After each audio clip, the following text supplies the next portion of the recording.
Very good morning to all.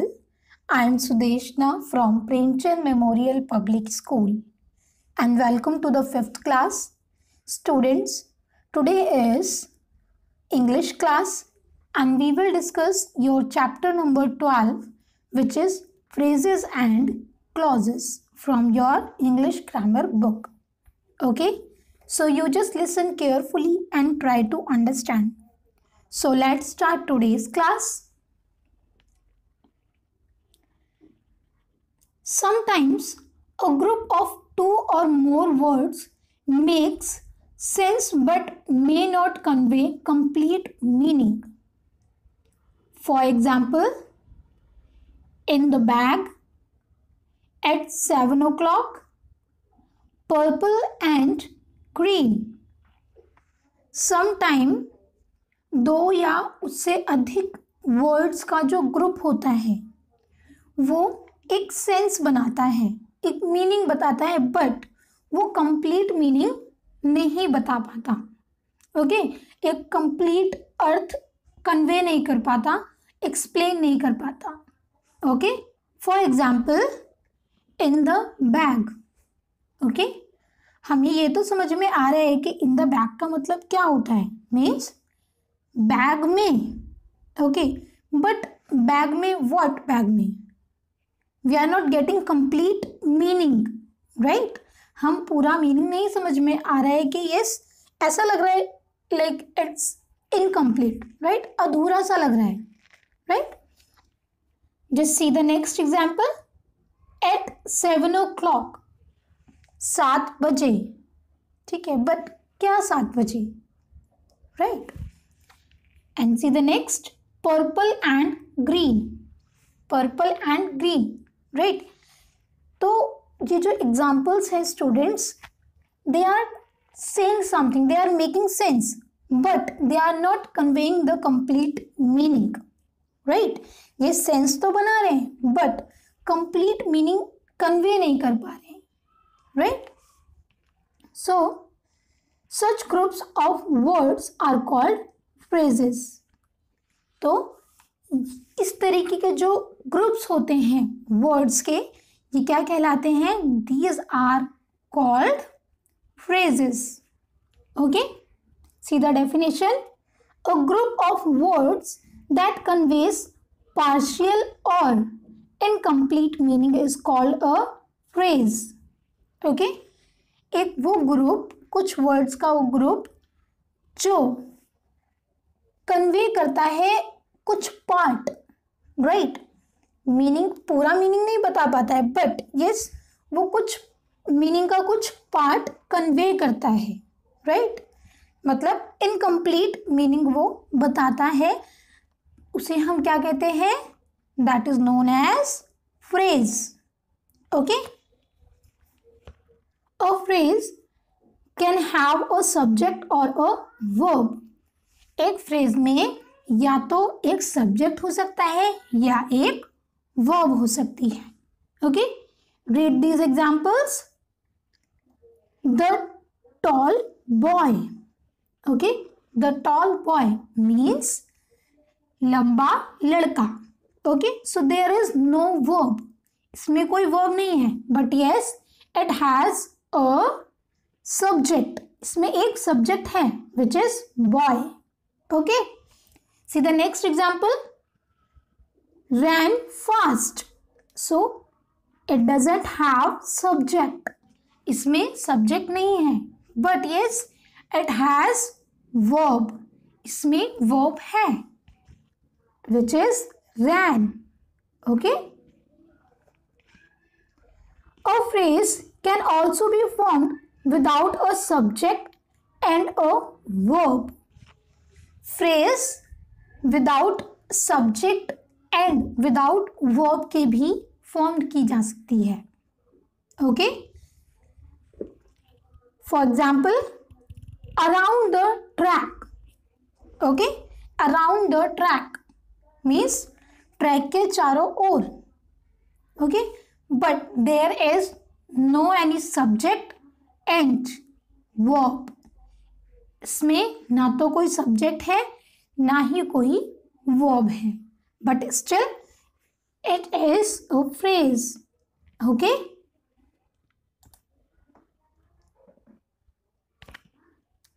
Now, clauses. A clause is a group of words that has both a subject and a predicate. Clause क्या होता है? Clause words का वो group होता है जिसमें दोनों चीजें होती हैं, एक सब्जेक्ट और एक प्रेडिकेट. ओके, ये दोनों चीजें हमारे क्लॉज में होती हैं. Okay, it may form a sentence और be a part of a sentence. और स्टूडेंट्स, इसमें क्या होता है, ये सेंटेंस का एक पार्ट भी हो सकता है और ये एक कंप्लीट सेंटेंस भी हो सकता है. Okay, for example, he will come today means वह आज आएगा. Okay, so in this clause he is the subject and will come today is the predicate.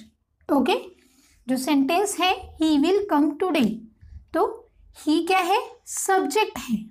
Okay, but will come today ये क्या है? ये प्रेडिकेट है. Okay, see the next example. Iti draws pictures means Iti picture draw करती है. So in this sentence Iti is the subject. Iti क्या है? Subject है. And draws pictures is the predicate.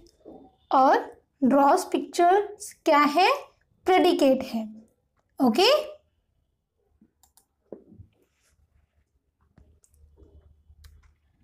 Now types of clauses. Read this group of words. We played football yesterday means हमने कल football खेला. This group of words expresses a complete thought and can stand alone as a sentence. हमने जो अभी words के group को पढ़ा, right, जिस ग्रुप को अभी हमने पढ़ा वो एक्सप्रेस करता है कंप्लीट थॉट को, राइट, वो एक कंप्लीट मीनिंग को बताता है. ठीक है, कि यस हमने कल फुटबॉल खेला. Okay, and we can consider this group as a sentence. Okay, ये जो अभी हमने वर्ड के ग्रुप को पढ़ा है, वी प्लेड फुटबॉल यस्टरडे, हम इसको एक सेंटेंस कंसीडर कर सकते हैं. राइट, ये एक सेपरेट सेंटेंस है, बन सकता है. It is an independent clause. और ये क्या है?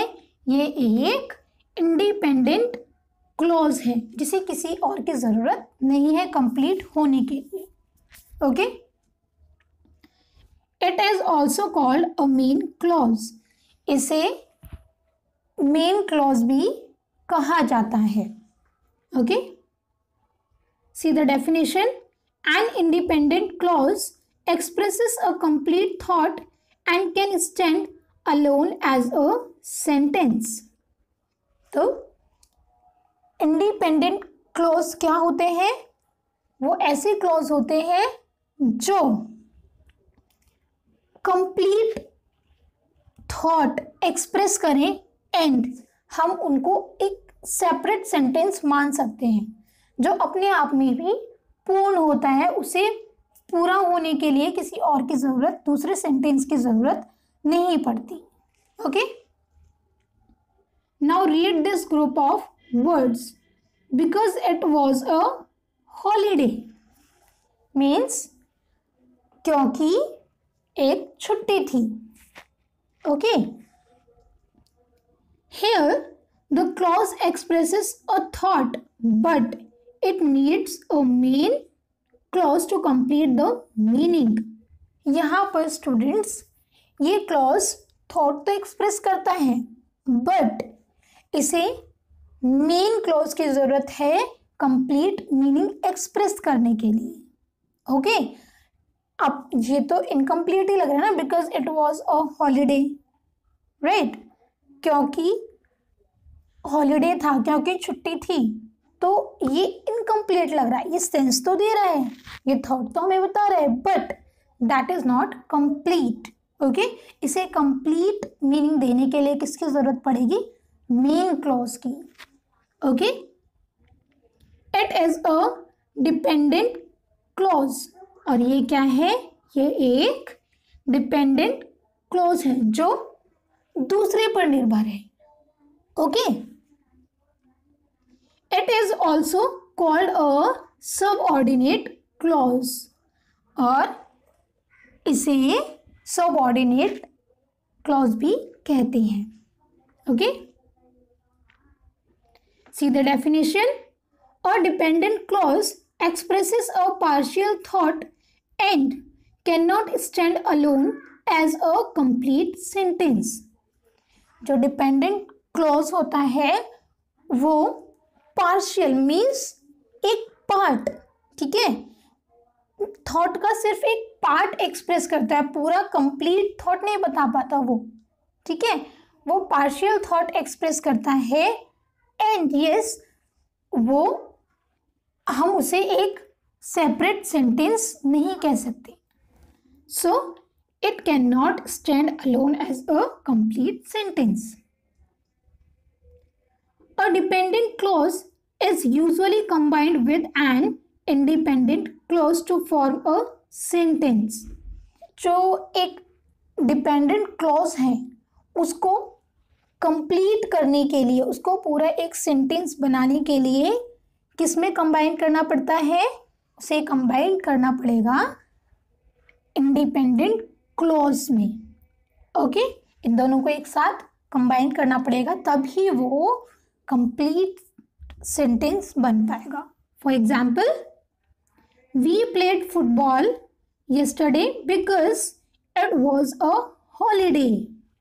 ओके, हमने कल फुटबॉल खेला क्योंकि छुट्टी थी। Okay, two independent clauses can also be combined with a conjunction to form a sentence. And students, two independent clauses को भी जोड़ा जा सकता है, कंबाइन किया जा सकता है with the help of conjunction. Okay, conjunction की हेल्प से हम टू इंडिपेंडेंट क्लॉजेस को जोड़ सकते हैं और एक सेंटेंस बना सकते हैं। Okay, for example, I played football and my brother read a book. Okay, मैंने फुटबॉल खेला एंड मेरे भाई ने बुक पढ़ी। Okay, so students, I hope you understood today's class. If you have any query, you can ask to me freely. So thank you so much.